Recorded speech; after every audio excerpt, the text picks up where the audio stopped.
Assalamualaikum sedulur, terima kasih udah klik video ini. Balik lagi sama aku Nafa di podcast sedulur. Nah lur, kali ini aku sudah kedatangan seorang narasumber yang cantik. Asik, karena dari kemarin-kemarin kan narasumbernya ganteng-ganteng ya, cowok-cowok. Nah kali ini berbeda, ini udah ada Mbak Lydia. Iya. Oke, halo Mbak Lydia, selamat datang di podcast sedulur. Sebelum nanti cerita panjang lebar ini, kalau misalkan Mbak mau minum boleh nih.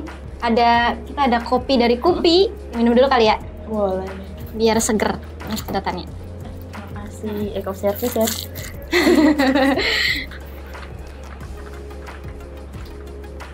Gimana? Enak. Enak ya? Enak. Mhm. Nah, nih teman-teman sedulur kalau mau ngopi, kopi aja, oke? Terus ini juga ada ininya nih, cemilannya. Asik, ini ada pisang goreng, apa namanya? Coklat keju. Asik. Nanti kalau misalkan butuh cemilan-cemilan sambil nyemil aja. Nah, Mbak Lydia, kalau boleh tahu nanti ini ceritanya bakal tentang apa nih? Secara garis besar dulu. Tentang rumah yang aku tempatkan dulu ya, beberapa tahun lalu. Berarti sekarang udah enggak ya? Udah enggak. Oke. Kalau udah ngomongin soal rumah ini bakal merinding banget sih pastinya, karena itu dekat banget sama kita ya kan ya. Wow. Oke, langsung aja, jangan lama-lama, kita check it out. Jadi awal mulanya gimana nih rumah? Oh, mulainya. Aku itu tinggal di situ sekitar pas masih SMP. Iya, SD mau ke SMP lah. Nah, rumah itu tuh dibangun dari kita beli tanahnya, terus dibangun gitu sebuah rumah. Berapa kali renovasi segala macam, akhirnya ya kita tinggal di situ selama kurang lebih 20 tahun. Awalnya nggak terlalu ngeh ya sama itu rumahnya serem apa gimana gitu. Karena kalau kita ada sesuatu kayak suara barang jatuh lah atau suara dari plafon atau kayak kita ngelihat sekelebet gitu kan sering, cuman masih sering diabaikan aja, terus kita positive thinking aja paling apa gitu. Okay. Kebetulan juga di rumah itu yang bisa lihat dan ngerasain itu ada 2 orang, mama aku sama adik aku. Kalau mbaknya sendiri? Aku nggak bisa, aku cuman kebagian mereka ketakutan aja. Gitu. Oke. Nah kalau aku paling kayak seringnya tuh di mimpi-mimpi gitu. Aku lupa tahun berapanya ya, cuman karena mama aku itu sering ngeliat dan dia ini sering kesurupan gitu. Jadi satu momen ada di rumah itu tuh kemalingan. Oke. Malam-malam atau malam? Di rumah itu cuma ada aku, mamaku, adik aku, kakak aku. Kebetulan bapakku lagi kerja malam. Kenapa kita tahu ada maling? Karena mama aku tuh kebangun malam-malam. Terus di pintu samping itu, di jendela samping itu ada yang kayak klotek-klotek gitu, kayak mau nerobos ya? Iya, bisa buat masuk gitu. Mama aku teriakin, terus dia kabur. Kita cari nih sekeliling rumah. Harusnya itu dia nggak lari jauh ya kalau dia kabur dari situ, dan pintu gerbang kan digembok ya. Kebetulan rumah kita juga tinggi, dari rumah ke tetangga itu tinggi gitu. Oh, agak nanjak berarti ini. Jadi kalau misalnya ada orang yang lompat itu pasti dia jatuh. Oke. Terus itu rumahnya dikelilingin pagar juga ya? Iya. Oh iya. Manggil orang kan segala macam, dicari si malingnya ada. Tapi mama aku tuh ngeliat kayak itu dia ada di situ. Dia tuh nunjuk satu titik gitu. Kita ngeliatin bener kayak mana, nggak ada. Besokannya kita itu lagi main ke tetangga. Karena mamaku yang sensitif itu tadi, mamaku bilang sama bapakku kayak, "Bang, kita pulang yuk, perasaan mama tuh nggak enak gitu." Coba pulang. Nggak tahu kenapa, insting mamaku tuh bilang disuruh ngeliat loteng. Jadi itu dari luar ngeliatnya? Dari dalam. Jadi di gudang itu belum ada plafonnya, jadi kita masih bisa ngeliat loteng dari situ. Mamaku nyuruh bapakku kan, "Bang, coba lihat ke loteng di atas." Mau perasaan mama tuh nggak enak, karena bapakku di atas sambil megang senter. Nggak ada apa-apa gitu. Ini sumpah ya, kalau misalnya kakak nih pernah nonton Conjuring nggak sih kak? Iya, karena Jadi di Conjuring itu ada scene dimana si anak ini kesurupan dan badannya tuh ketarik. Mama aku tuh jangan dari tadi megangin si tangga itu tuh ketarik. Ketarik sama? Nggak tahu, nggak ada. Rambutnya tuh terbang kayak ditarik gitu. Kayak melayang aja gitu. Iya, ini sumpah aku nggak ngerti. Sumpah. Harus kan kita, ini selama kita yang serem-serem kayak gitu masih mikir yang logika kan. Cuman itu kenapa bisa gini? Udah nggak masuk akal ada. sih. Iya. Terus heboh kan, langsung manggilin orang yang pinter lah segala macam gitu Ustadz. Aku tuh masih ngerasa yang kayak ini nggak ada orangnya, tapi dia tuh ngerasa digebukin, mukanya ditonjokin segala macam sampai giginya tuh patah. Sampai segitunya? Iya. Sampai kelihatan itu? Iya, sampai dia giginya patah. Jadi mamaku sekarang ompong gara-gara ditonjokin setan. Gitu. Oke. Aku nggak tahu itu. Terus nggak make sense ya. Cuman kayak kalau misalnya aku ngeliat film horor kayak rumahnya kayak rumah. Ya, udah ngalamin sendiri ini. Nggak cuma sehari itu aja. Kayak mamaku di 5 hari apa seminggu gitu ya. Ya sering ditunjukin, sering kesurupan kayak gitu. Di beberapa malam selanjutnya setelah itu kan. Sampai banyak banget orang yang entah dari mana gitu, dia nggak punya orang pintar, dia nggak punya ustadz segala macam, datang ke rumah buat ngobatin mama. Tapi mamaku tuh nggak kesurupan, dia sadar. Tuh sadar. Sampai kayak ada, aku nggak tahu ya nama pengobatannya apa. Jadi si ustadznya ini ngasih kayak kertas gitu, diselipin di ujung jempol sama jari telunjuk kaki. Oke. Terus kayak disentil-sentil gitu.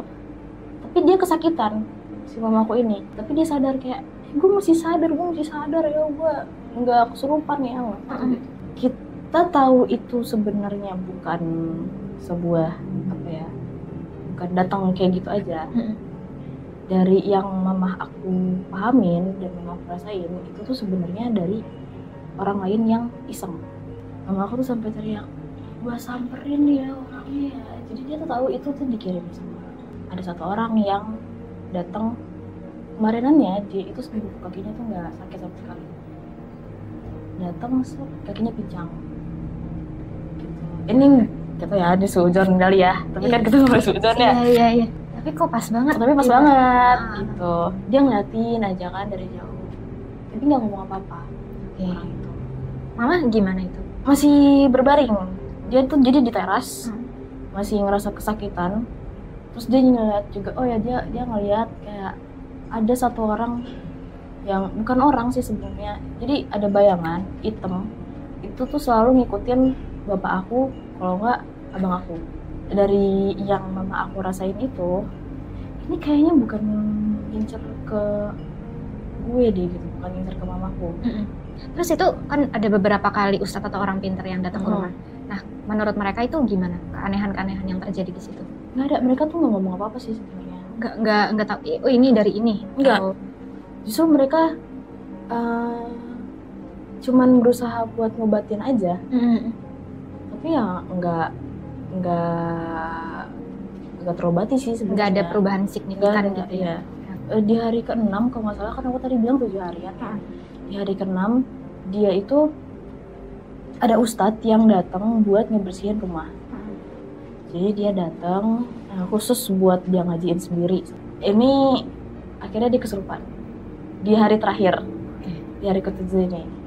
Dia kesurupan, yang tadinya masih biasa aja, terus dia tiba-tiba tuh joget gitu. Sumpah ini tiba-tiba jadi cepong, tiba-tiba jadi macan. Ganti-ganti. Mama aku tuh jadi ngomong Sunda, padahal aku sekeluarga bukan orang Sunda. Bukan orang Sunda bukan. asli? Okay. Aku orang Jakarta. Itu aneh sih, itu aneh. Oke. Nah, terus setelah kejadian mama kesurupan gimana?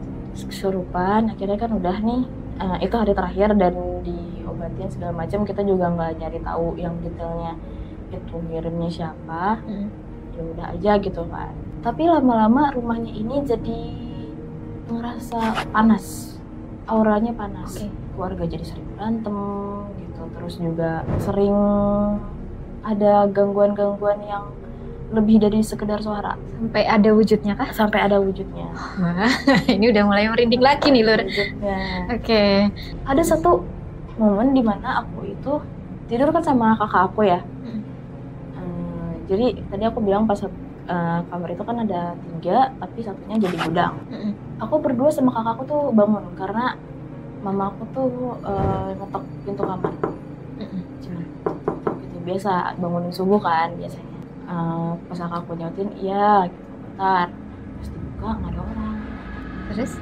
Ya masih gelap juga tuh, lampu ruang tengah masih gelap. Terus baru-baru nutup lagi, kita tiduran lagi, telepon mama. Nggak berani dong kayak keluar kamar buat ngetok-ngetok, nggak berani. Iya. Dan kita juga manggil-manggilin dari kamar tuh kayak mama, bapak, itu nggak ada yang bangun. Terus kita udah sekencang itu manggil dia, nggak ada yang bangun. Telepon ke bapak. Biasanya HP bapak-bapak kan kencang banget tuh suaranya. Tapi dia nggak ada dering sama sekali pas ditelepon. Nggak ada suara. Nggak ada. Nyambung, tapi di HP bapaknya harusnya kan kita cuma seberang-seberangan ya. Pasti kedengeran dong. Harusnya kedengeran. Iya. Paginya ngobrol dong sama mama, nanya, wah tadi malam bapak ditelepon juga, aku nggak diangkat-angkat. Tadi malam cerita gini, gitu, ceritain lah. Nggak ada telepon. Coba lihat HP-nya, nggak ada yang masuk. Padahal jelas-jelas itu history di telepon kita masih ada. Nyambung juga. Oke. Itu baru satu kayaknya yang belum terseramnya ini. Itu belum sih. Oke. Terus ada lagi nggak?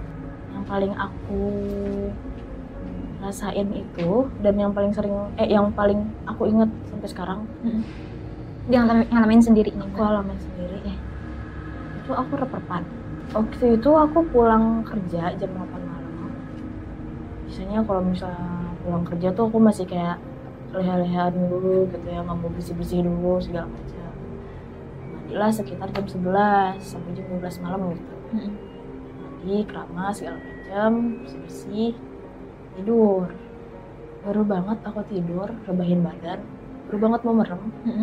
Terus ada yang berdiri di samping aku. Jadi kasurnya itu single bed. Oh, udah nggak sama kakak pada sama saat itu? kakak. Oh, iya. Ini kepala aku, ini sebelah aku nih. Berarti kalau aku kayak gini, berarti di sini nih dia? Ya.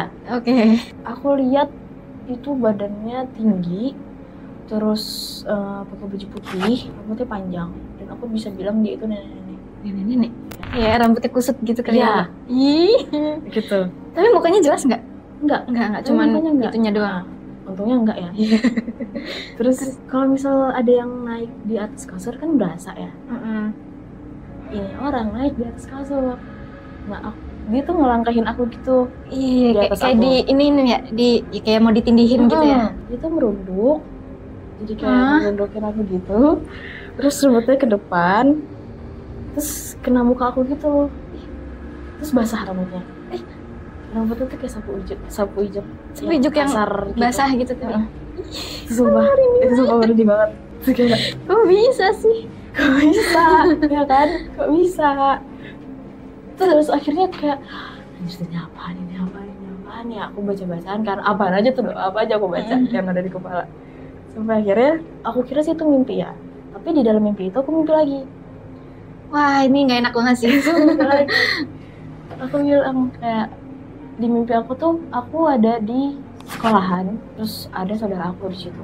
Terus dia bilang, "Oh, itu yang ada di kamar lu kan?" gitu. Nah, tunjuklah si sosok itu. Jadi sosok itu lagi jalan ke dalam kayak kelas gitu. Jalan. Bener, itu yang tadi aku bilang gitu. Yang nyindihin itu. Terus ada kan aku baca-bacaan lagi sampai akhirnya yaudah aku ketiduran. Terus itunya hilang atau nggak tahu deh, pokoknya aku ketiduran aja. Bangun-bangun udah pagi. Oke. Pas di malamnya lagi aku mau tidur, dia manggil, aku merinding banget. Astagfirullah. Sumpah, sampai kepala-kepala CCTV di rumah. Oke. Tapi jarang dipakai. Tapi bisa nyala. Awalnya bisa nyala, terus karena itu kita jarang pakai, jadi kadang kita colok sabuk gitu loh. Itu bunyi CCTV. Harusnya ada yang aktifin dong, kalau nggak ada yang mainin aplikasinya. Nah, itu bunyi dan CCTV-nya itu yang tipe yang dia bergerak gitu loh, kalau ada sensor gitu kan. Oh, mainin CCTV? Enggak. Orang kemarin nggak nyala kan, orang dicabut. Itu tadi nyala kok. Lihat dong, stop-stopnya. Cabut. Itu siapa yang mainin? Adek kali, bukan? Enggak, itu mama aku doang di situ sendiri. Sampai ini ya, canggih banget sampai mainan itu CCTV. Oke. Mungkin ini ya Mbak ya, jangan-jangan emang itu jadi sarang. Katanya kan kalau misalkan tanah itu mau nyimpan banyak energi-energi negatif gitu. Tapi dari aku kan sering cerita ini ya, jadi cuman kayak cerita segelintir aja gitu, dikit-dikit. Aku cerita ke temenku yang ini tuh ceritanya beda gitu, kayak Bukan beda cerita orang. ya? Oh beda orang. Beda orang. Tapi dari ini sekitar 1, 2, 3 orang lah aku ceritain ini. Itu mereka bilang kalau rumah aku itu ada gerbangnya, maksudnya gerbang goib ya. Iya. Dan divalidasi suara yang sering bunyi kayak orang ngobrol gitu. Itu ya karena mereka lagi lalu lalang. Ya emang jadi kayak jalurnya ya di situ. Betul. Ya buat jalan-jalan ya di situ. Aku tadi bilang aku sering cerita sama temanku kan. Iya. Mereka ini inisiatif. Ngapain? Kayak kayaknya gue mau ke rumah lu deh gitu. Uji nyali kah? Enggak, karena mereka infonya sih mereka bisa. Oh oke. Dan aku juga kayak mau ikhtiarnya nggak ke Ustadz aja. Kalau misalnya temen aku bisa, ya Kenapa coba enggak? deh gitu ya. Datang loh dia itu dari jauh banget.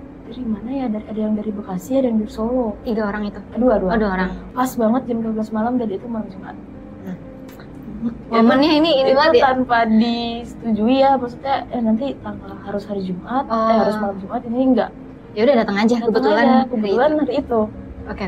Ngobrol lah sama mama sama adik aku, sama aku. Nggak ngobrol sama bapak. Karena takutnya nanti dikiranya kayak gimana kan. Ngobrol lah kita di teras gitu. Terus ngobrol nih mama aku tuh adik aku yang tadinya dia cuma bisa ngeliat, cuma bisa ngerasain, itu dia kesurupan di situ.